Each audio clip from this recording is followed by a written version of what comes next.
আসসালামু আলাইকুম রহমতুল্লাহ বরকাত। আমার সকল প্রিয় দেশবাসী, একটি খুব গুরুত্বপূর্ণ বিষয় নিয়ে কথা বলবো। এই বিষয় নিয়ে কথা আমি আরও গত সেপ্টেম্বর মাসে বলেছিলাম। বর্তমানে গত কয়েকদিন ধরে বাংলাদেশের যে অরাজকতা সৃষ্টি হয়েছে, শুরু হয়েছে, যে হত্যা, দর্শন, যে শিশু দর্শন এবং হত্যা, প্রকাশ্যে হত্যা করা, এগুলো আসলে বিএনপি জামাতের কে করতেছে না। এগুলা মূল বিষয়টা খতিয়ে যদি দেখেন, কারণ বাঙালি যেহেতু আবেগে হুজুগি জাতি, বাস মূল বিষয় খতিয়ে দেখে না। সিলে কান নিয়ে গেছে বলছে, বাস সিলে পিছনে দৌড়াতে থাকে। এই আওয়াজ, এই কারণে এই সুযোগগুলো পাইতেছে বাতিলরা, মানুষ শয়তানগুলা। আমি সেপ্টেম্বরে বলেছিলাম, আপনারা জানেন, আগস্টের স্বাধীনতার পরে, 2026 আগস্টের স্বাধীনতার পরে প্রায় 1 মাস পরে যে পরিমাণ বাংলাদেশে চুরি, ডাকাতি, হত্যা, দর্শন, জেনা ব্যবসা শুরু হয়েছিল, এটা আপনারা সবাই দেখেছেন। তখন আমি বলেছিলাম এটা একটা চক্রান্ত। এটা আপনারা দেখেন না, আপনারা লিবিয়ার দিকে দেখেন, আপনার গাদ্দাফিকে কীভাবে হত্যা করেছে ওটা দেখেন, সাদ্দাম হোসেনকে কীভাবে হত্যা করেছে ওটা দেখেন, ওসামা বিন লাদেনকে কীভাবে গুম করেছে এটা কেউ জানেও না। ওটা ওগুলা জাস্টিফাই করে দেখুন না, ওগুলা কারা করছে? ওগুলা দেশের মধ্যে একটা অরাজকতা সৃষ্টি করে গৃহযুদ্ধ লাগিয়ে দিয়ে ওগুলা কারা করাইছে? ওগুলা ইহুদি খ্রিস্টানরা করাইছে। ওই ইহুদি খ্রিস্টানের এক দালাল, মানব সুরতে বাতিল শয়তান, মানব সুরতে এক শুকর বাংলাদেশেও আছে,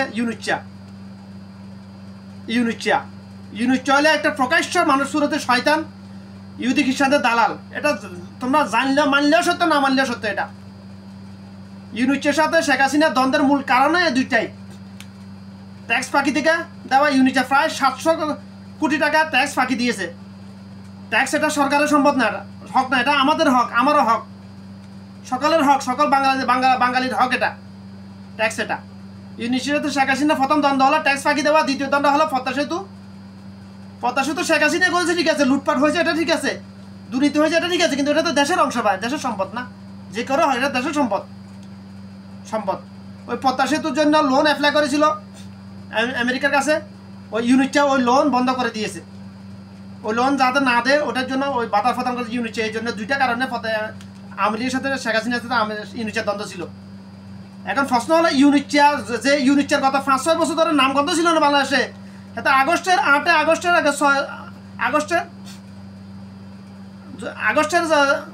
5 তারিখ কিংবা 6 তারিখে হাতে টুক করে করতে আসলো, হাতে কে ফাটালো? হাতে আসে না, হাতে ইউনিটটাকে ফাটানো হয়েছে আমেরিকা ইহুদি খ্রিস্টানদের এজেন্ডা হিসাবে, দালাল হিসাবে। ইউনিটটার কিন্তু বাঙালি আবেগে হুজুকি জাতি, ঘান্ডু হন্দু জাতি, মুখ খারাপ করে না গেলে উপায় নাই। অনেক শয়তান আবার ফেরকাবাজি করবে, আলেম হইয়া দাড়ি রাখি আবার কীভাবে গালি গালাজ করে। আরে আমি মানুষটা গালি গালাজ করতেছি নাকি? আমি তো মানুষ হিসেবে শয়তানকে গালি গালাজ করতেছি, এটা আমার হক। তোরা জাহেল, এই জন্য তোরা বুঝতে পারছ না যে কে মানুষ হিসেবে শয়তান, কে জিন শয়তান। আল্লাহ আমাকে এলেম দিয়েছে, এই জন্য আমি দেখতে পারি, বুঝতে পারি আমি কে মানুষ শয়তান, কে জিন শয়তান, কে আদম সন্তানের সুরত ধরে জিন শয়তানের পরিচালিত হইতেছে, এটা আমি বুঝতে পারি। এই জন্য আমি বলতেছি, ইউনিটটা হলে একটা প্রকাশ্য মানব সুরতের শয়তান, ইহুদি খ্রিস্টানদের দালাল। ইউনিটটা ইসলাম ধর্মাবলম্বী নয়, ইউনিটটা খ্রিস্টান ধর্ম গ্রহণ করেছে অনেক বছর আগে। এটা গোলাম মাওলা রনি এটা প্রকাশ্যে বলেছে, এটা সংবাদ সম্মেলনে, টকশোতে। আমি তো অনেক বছর আগে থেকে বলতেছি ইউনিটটা ইসলাম ধর্মাবলম্বী নয়। হ্যাঁ, কর্মকাণ্ডে দ্বারা প্রকাশ করে এত ইসলাম ধর্মাবলম্বী নয়। হ্যাঁ, যদি এখন মুখে বলে আমি ইসলাম ধর্ম মুসলমান, তাহলে হাতে যারা সন্তান। আল্লাহর কসম করে বলতেছি, ইউনিটটা যদি মুখে বলে, কখনো যদি মুখে বলে থাকে বর্তমান অবস্থা পরিবেশে যে আমি মুসলমান, তাহলে হাতে যারা সন্তান। কারণ প্রকাশ্যে মানব সুরতে শয়তান হলো ইউনিটটা। হ্যাঁ, প্রত্যেকটা কর্মকাণ্ড হলো ইসলাম ধর্মদ্রোহী, প্রত্যেকটা কথা কর্ম হলো ইসলাম ধর্মদ্রোহী। ওই যে বেশ্যাগুলা 2-3 মাস আগে কিছু বেশ্যা, ওদেরকে শ্রম আইনের আওতায় আনার জন্য বলছিল না? এটা ওই সংগঠন কে বানাইছে? ইউনিটটা বানাইছে, ইহুদি খ্রিস্টানদের পরামর্শে। ওই নাচার হলো, ওই কালচার হলো ইহুদি নামক শুকরদের কালচার। এটা যে বেশ্যাবৃত্তি, প্রকাশ্যে বেশ্যাবৃত্তি করা, যারা বিচার করা, নিজের স্ত্রীকে মেয়েকে অন্যের বিছানে ফাটিয়ে দেওয়া দুনিয়ার লোভে, ওগুলো হচ্ছে ইহুদি নামক শুকরদের কর্মকাণ্ড। ওই নেশার ইউনিটটার মধ্যে আছে। ইউনিটটা সব পরিবারই ইসলাম ধর্ম গ্রহণ করেছে অনেক বছর আগে আমেরিকার নাগরিকত্ব পাওয়ার জন্য। এটা সত্য, চিরসত্য। ইউনুচ্চা মেয়ের অপেরা গান শুনেছো তোমরা? শুনে দেখিও। ইউনুচ্চার মেয়ের অপেরা গান শুনে দেখিও তোমরা। ওই গানের অর্থ যারা বুঝো তারা বুঝতে পারবে আসলে এরা কি। ইউনুচ্চা হলো প্রকাশ্যে আমেরিকার এজেন্ডা, গ্রামীণ ব্যাংক বাংলাদেশের না। ইউনুচ্চা গ্রামীণ ব্যাংকের মাধ্যমে, আমেরিকা গ্রামীণ ব্যাংকের মাধ্যমে, গ্রামীণ ব্যাংক এবং গ্রামীণ কোম্পানির মাধ্যমে, মোবাইল কোম্পানির মাধ্যমে মিলিয়ন ডলার প্রতি বছর বাংলাদেশ থেকে লুট করে নিয়ে যাইতেছে ইউনুচ্চার মাধ্যমে। ইউনুচ্চাকে সার্ভিস হিসেবে ব্যবহার করে। তোমরা কি জানো? তোমরা আবেগী হুজুবি গান্ডু জাতি, তোমাদের আবেগ বাস কোনো একটা হঠাৎ কোনো একটা অঘটন ঘটলে তোমাদের আবেগ সাময়িক সময়ের জন্য জাগ্রত হয়, পরে আবার কমে চলে যায়। এই যে এগুলো হয়েছে জুলাই আগস্টের প্রায় 1-1.5 মাস পরে, যে অঘটনগুলো হয়েছে বাংলাদেশে, চুরি ডাকাতি হত্যা দর্শন চিন্তায়, এগুলো সব ইহুদি খ্রিস্টানদের চক্রান্ত, সব ইউনিচার চক্রান্ত, এগুলো সব বর্তমানে যেগুলো হইতেছে সবগুলো ইহুদি খ্রিস্টানদের অর্থাৎ ইউনিচার চক্রান্ত। এগুলো সব ইউনিচার হলে ঠান্ডা মাথার খুনি। আল্লাহ আমাকে জিন শয়তানের যত রকমের চক্রান্ত আছে সবগুলো বুঝার তৌফিক দিয়েছে, মানব শয়তানের যত রকম চক্রান্ত সবগুলো বুঝার তৌফিক দিয়েছে। এই জন্য আমি ইউনিচার সকল চক্রান্ত ধরতে পারি আগে থেকে। ইউনিচার আগস্টের উপদেষ্টা হিসেবে শপথ নেওয়া 2 দিন পরে আমি বলে দিয়েছি, ইউনিচার বলে রেখেছি আমি কয়েকজনকে, ওদেরকে আমি সামনে আনতেছি না যে কোনো কারণবশত বলে। অর্থাৎ আগস্টের 10 কি 11 তারিখে আমি বলে রেখেছি ইউনিচার আমেরিকার এজেন্ডা হেতারে আওয়ামী লীগ, হেতারে বিএনপি কিংবা জামাতের গায়ে হেতারে উপদেষ্টা বানায় নাই। হেতারে আমেরিকা হেতারে উপদেষ্টা পাঠানো হয়েছে আমেরিকার জোর দাবিতে। এরা ভয়ে কিছু বলতেছে না। এই যে যতগুলো আলেম তোমরা দেখতেছ, আমির হামজা ইয়া, তারেক মানোয়াইয়া, কাজী ইব্রাহিমা, আরো অনেকগুলা যারা হক্কানে আলেম ছিল, আমেরিকার আলেমে যারা হক্কানে আলেম ছিল, সহি হাদিসের কথা বলছে, কোরআনে সহি ব্যাখ্যা দিয়েছে, ওরা এখন ইউনিচার 5টা শুরু করছে কেন জানো? জানের ভয়ে ভাই, জানের ভয়ে। এটা তোমরা বুঝতে পারবে না। ইউনিচার 5টা যদি 5টা না ছাটে ওই আলেম নামের জাহেলগুলা, ওই আবু জাহেল মার্কা আলেমগুলা, তাহলে ইউনিচার ওদেরকে কিভাবে গুম করবে? শেখ হাসিনা তো গুম করেছে, কয়েকদিন পরে, কয়েক মাস পরে ফেরত এসেছে। শেখ হাসিনা তো জেলে ঢুকাইছে, কয়েক বছর পরে জেল থেকে বের হয়েছে। কিন্তু ইউনিচার যাকে টার্গেট করবে, ইউনিচার কিচ্ছু করবে না, শুধু ইশারা করবে।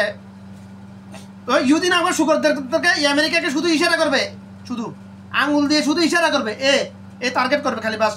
ও রাতে রাতে গুম হয়ে যাবে, কিয়ামতের আগে তার আর হদিশ পাওয়া যাবে না।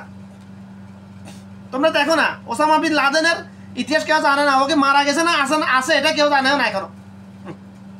গাদ্দাফিকে কে মারাইছে? গিয়ে যুদ্ধ লাগাই দিয়ে, তার নিজের জাতি দিয়ে।